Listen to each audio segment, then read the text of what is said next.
Mache. Yenua. Akwa banso. Yenua. No pede wa make me day. Sawa ho. De rade ase. Nsem bi ho no ma lumba nwom na de sen. Yewen. Nsemfo. Ofo ne di nsemfo na na. Tomri bi a se utimi wa anim na aka because ma me asema ye kan ana graphic front page. Or see US Vice President deploys slave trade horrors. Panaba front page na hu say bro ko go no. Na Sabere makosi ata oyo ogwama hene. Ana maami ene ni kunu Douglas omo so gina ha ye from Kente fe ana ogwa se ogwe ana mfifi mantem so afo maami Marigold Hassan ono so gina omo chen ache Kente no na edi ahim ho ba na baby ensem ni free ba ene sa oba nware oba be ma nware be ma onipa kora timi ware wo meyeye wo pekora kofa odenchem na be ware ne ade no ho nsem no de gina pa no maami ni kunu gina ne benku so fefefe nanka abehwe nanka odenchem no gina ne nchen ni kunu no owi aba be catch say human rights human rights timi ware nipa nim nyansa se nyankopon enti ada graphic front page na ko say owura Abraham Juma Odom ono di nsem bia tudwa ono say food security ade ehun hia papa na se be ma aduane abu na Ghana fo aduane no enya aduane ni ho se ni ti no anke be yi a kuadwuma ho nsem yenyim free amanyofuom na yemfe nkose National Development Planning Commission wo mo nsem na bribia no hu said okwan obefa so atoto ehun service amanyofo ndo mo ba me de medua mu o medua banti o ehwa na naniwo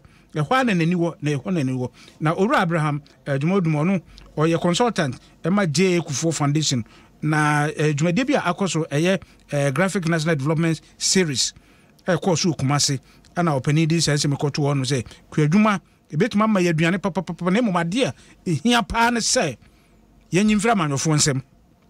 na manofo nyai aduane sem ne kuasem a ye de eye politics mema friends fertilizer dia ben ya ni nyina no Owura Jumodum say National Development Planning Commission obetuma ye ho adwuma yie graphic front page na so aban say ohwe apɛ investor bi ama keta port dwumadie no so nti nkopem December e wa fie mu no that's say dwumadie no ase eno eye graphic dia ordinam awie yi na oba graphic center spread na Kamala Harris kro ya o say $60 million wa announce say ibetumi dey address gender divide tomri bia say ma no mema no kwanim esen ma no nti say de be ma no ye be piepia ma na no wa ben mema no ompuntom na mo ne aye penti okay say the $60 million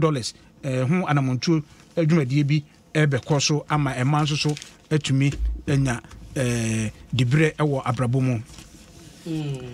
Ghanaian Times and IGP Dampare ono so da hanuma ne chene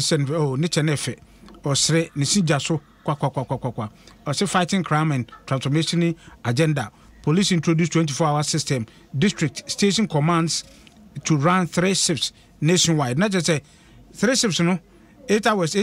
hours na dia chen na chere say obi a na bribia no say de be ya abonefo ne atirimodin nsem ne kro no bobebrebe no eso ebete na Ghana so eye Owura Samuel Abujinapo Ghanaian Times ono so da house Ghana eguso tototo ne ma be say integrated aluminium industry yebetumi enya bi ewo ahanomo na US Vice President so or front page here $1 billion for Africa na NDC so conduct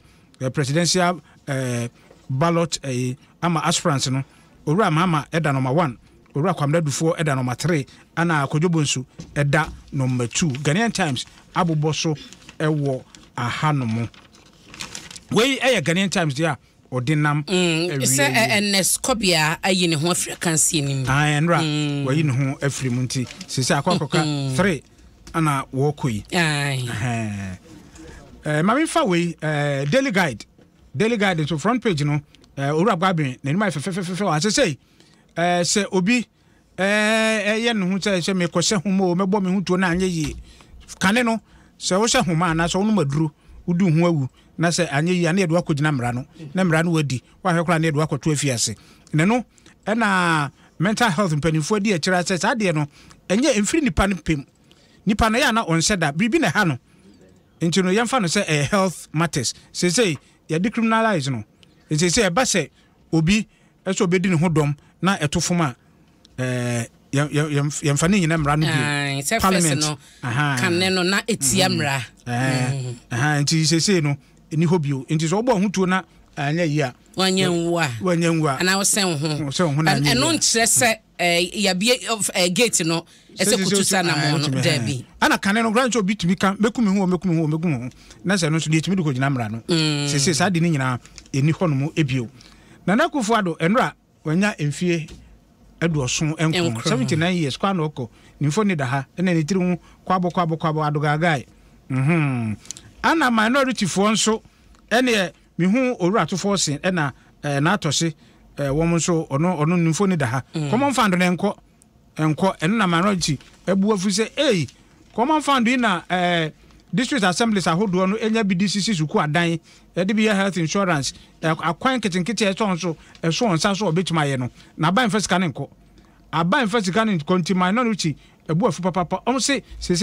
common fund aban emfa nkoye akakam 6.2 billion Ghana cedis se oraka no foriata